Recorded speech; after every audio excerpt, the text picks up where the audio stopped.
Hello? In today's story, something unexpected happens. Tell us in the comments what you felt.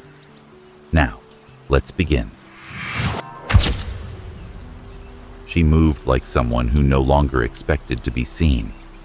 Not because she lacked presence, but because years of being overlooked had taught her something cruel. That in places where people fought to be heard, kindness often went unnoticed. Her name didn't matter here. To the doctors, she was her. To the administrators, she was the night shift. And to most nurses, she was just too quiet to bother with. But every night, while the world turned its back to rest, she walked those sterile hallways with the same grace she always had. Gentle hands, soft voice, heavy steps. The hospital was modern, cold, and buzzing with machines, but her presence felt older, like something from another time, when people still looked one another in the eye, when the act of care wasn't a protocol, it was a promise. No one ever asked her why she never took a vacation. No one ever wondered how she worked double shifts without complaint. No one cared enough to notice that. She hadn't smiled, truly smiled, in over 6 years. She had been through things, you could tell. Not dramatic things, not the kind that get headlines, but the kind that slowly bury you while you keep breathing. A failed marriage, a son who stopped calling, a home that echoed too much, and a job where people only noticed you when you made a mistake. But she wasn't bitter. Not exactly. Just quiet. Like someone who had learned that hope made too much noise, and silence, at least, never disappointed. So she gave her care to those who couldn't give anything back. The confused, the unconscious, the forgotten. They were the only ones who didn't judge her, because they couldn't, and maybe that was enough. Every evening, at exactly 6:55, she tied her hair in the same tight bun, clocked in without a word, and began another night of invisible work. But on one particular Monday, as the sun fell behind the glass towers of the city, a new patient arrived. Room 406, male, 83, no family contact, status, terminal. No one looked twice, except her, because something about the way his eyes, though clouded, searched the ceiling, reminded her of someone she used to love, and that was the beginning of everything. Room 406 was always cold, not just from the air conditioning that never shut off, but from the feeling that nothing living ever stayed long in there. Most nurses hated that room.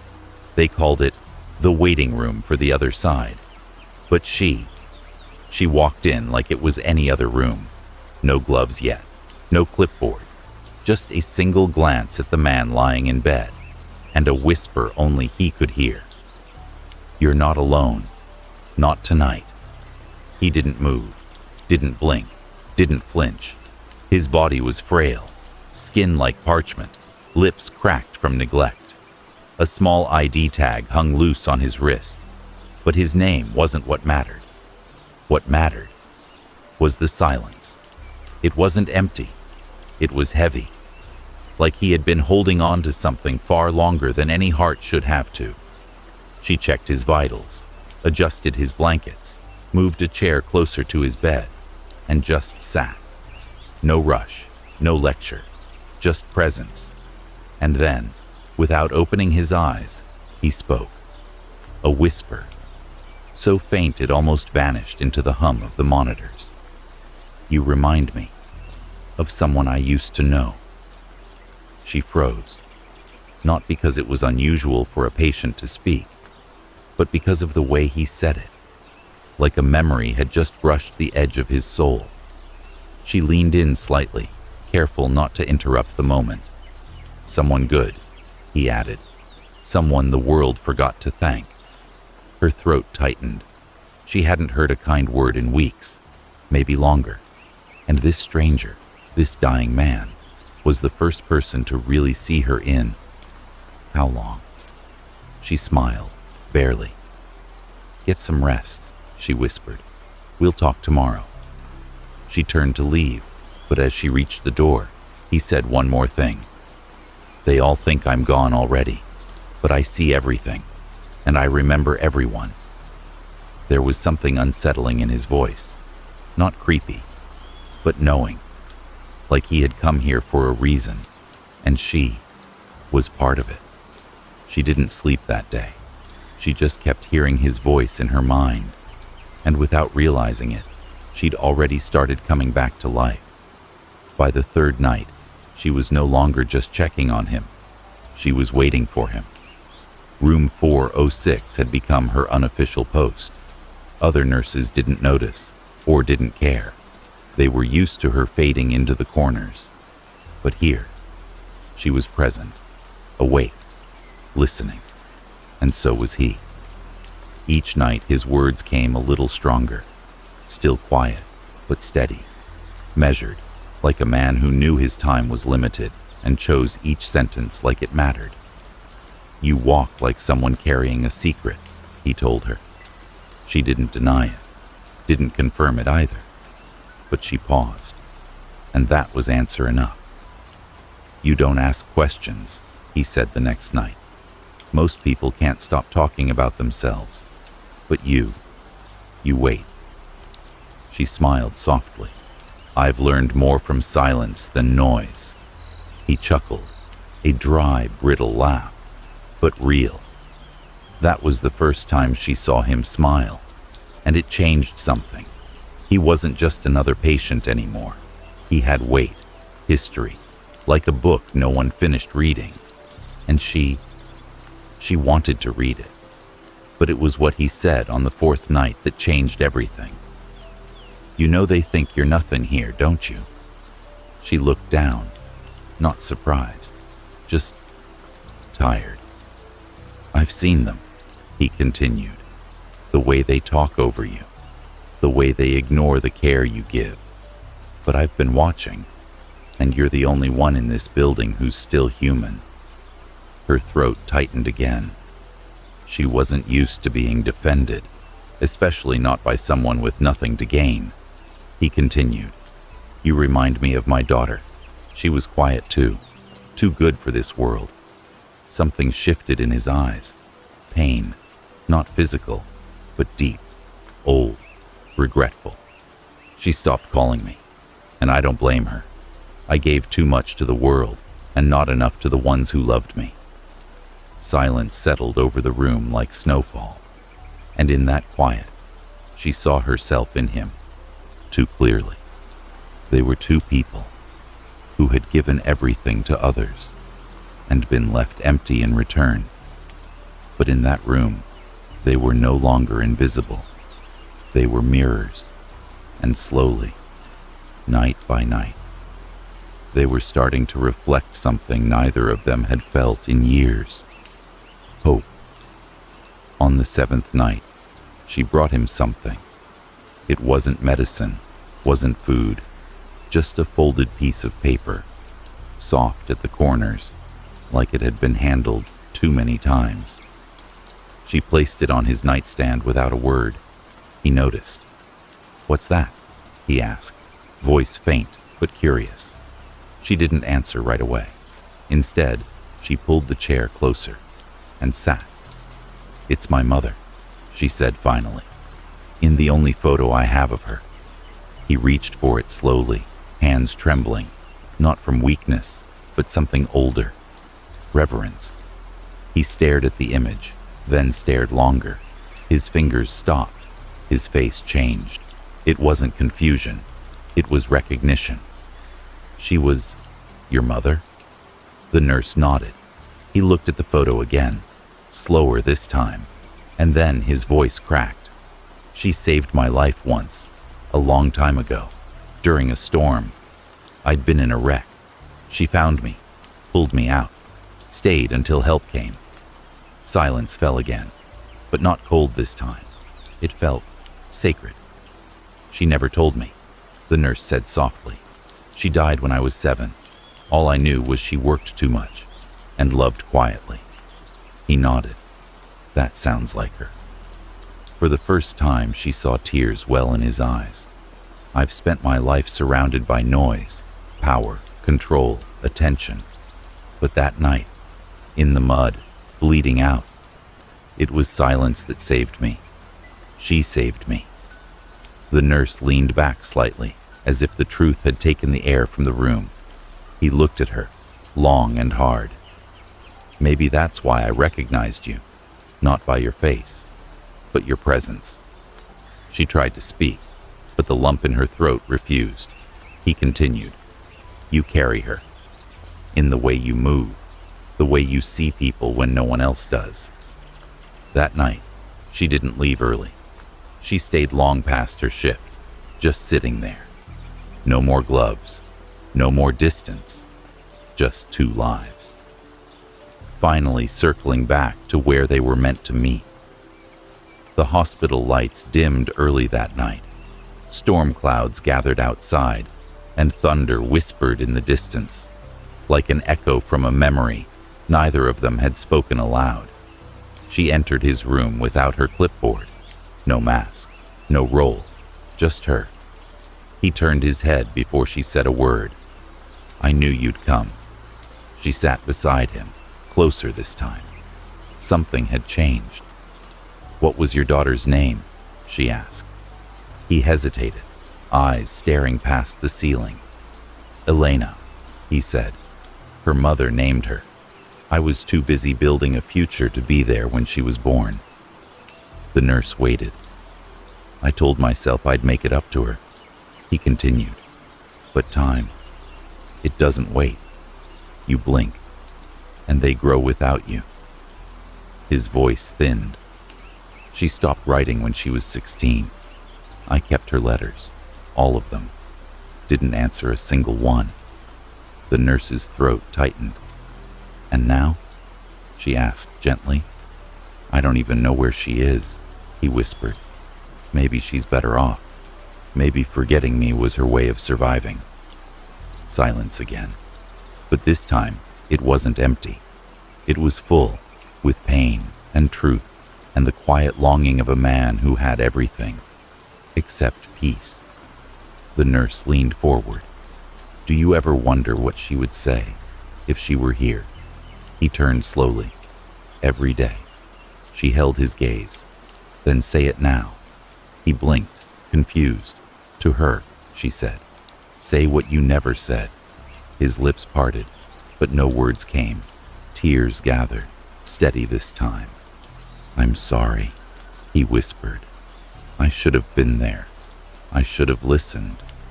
You were never a mistake. You were the only thing I ever did right. And I let you slip through my hands. The room felt smaller, warmer, like something sacred had just been released. The nurse sat still, not as a caregiver, but as a witness.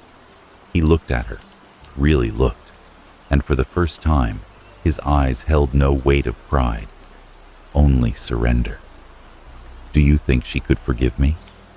She reached out, took his trembling hand into hers, and said with the softest voice he'd ever heard, I already have. By morning, his breath was slower, not labored, just softer, like someone who had made peace with the weight he'd carried too long. The nurse arrived early, earlier than anyone else, not because she had to, but because something told her. This would be different. She found him awake, eyes open, staring at the window. It's raining, he said, his voice like sandpaper. Smells like the night she saved me. She smiled gently. I remember that smell too. Wet leaves, earth, home. He turned his head slowly toward her. I never thought I'd meet someone like you, let alone deserve it. She sat beside him, this time without hesitation. You didn't need to deserve it, she said. You just needed to show up. He smiled faintly, then coughed, short, dry, final. I have one last favor, he said. She leaned in. There's a box, second drawer under the Bible. She stood, opened the drawer. There it was, a small wooden box, scratched and worn. Inside, letters, dozens, each one unopened, marked with the same name, Elena. "I want you to have them," he said. "Not to read, just to know that I never stopped trying, even if it was too late." Her hands trembled as she closed the box. "I'll keep them safe," she whispered. He looked at her, and in that moment she saw not a patient, but a father, a man, a soul finally seen. Then his fingers relaxed, his chest rose once more, and didn't fall again. Silence. But this time, it wasn't sorrowful. It was peaceful. She didn't cry. Not then. Instead, she took his hand one last time and whispered, "She would have been proud of you." Then she sat beside him until the sun finally broke through the rain.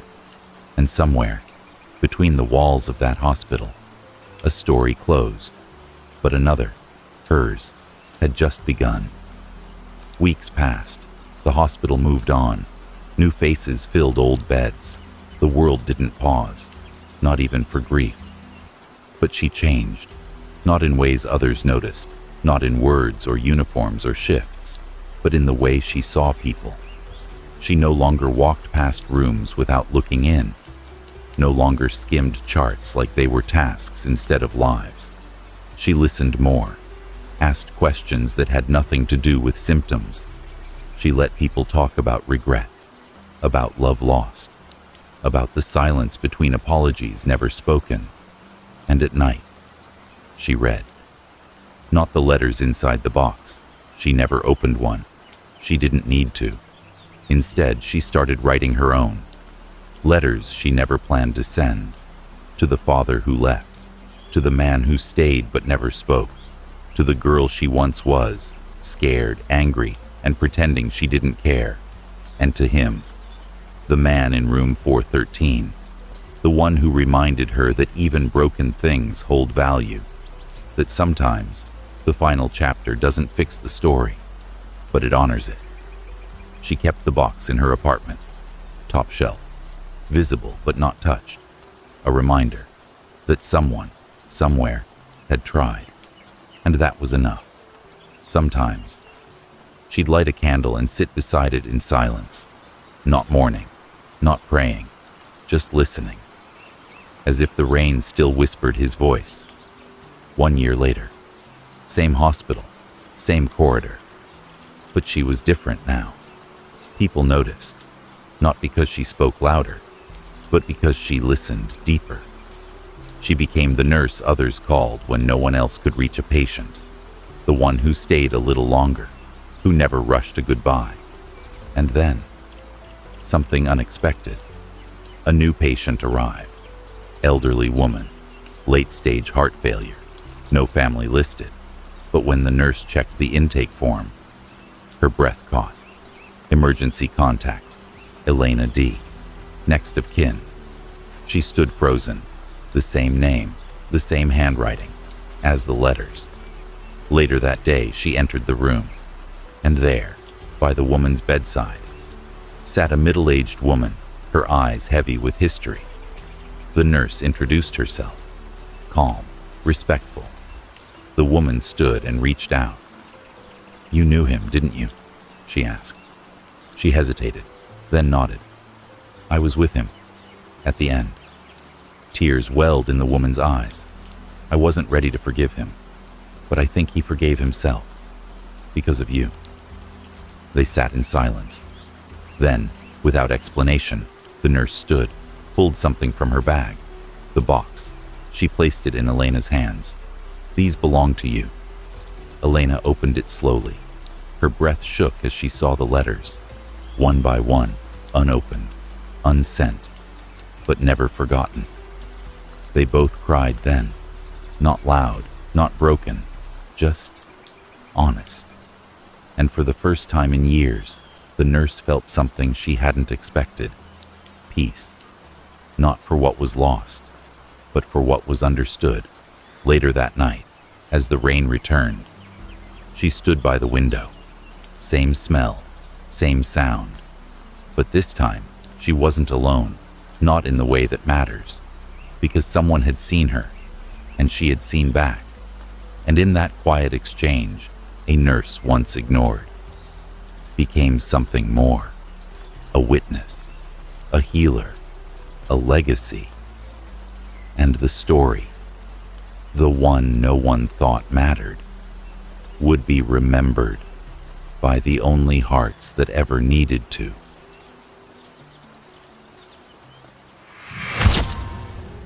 Thanks for joining us. If something hit home, let us know in the comments. Until next time.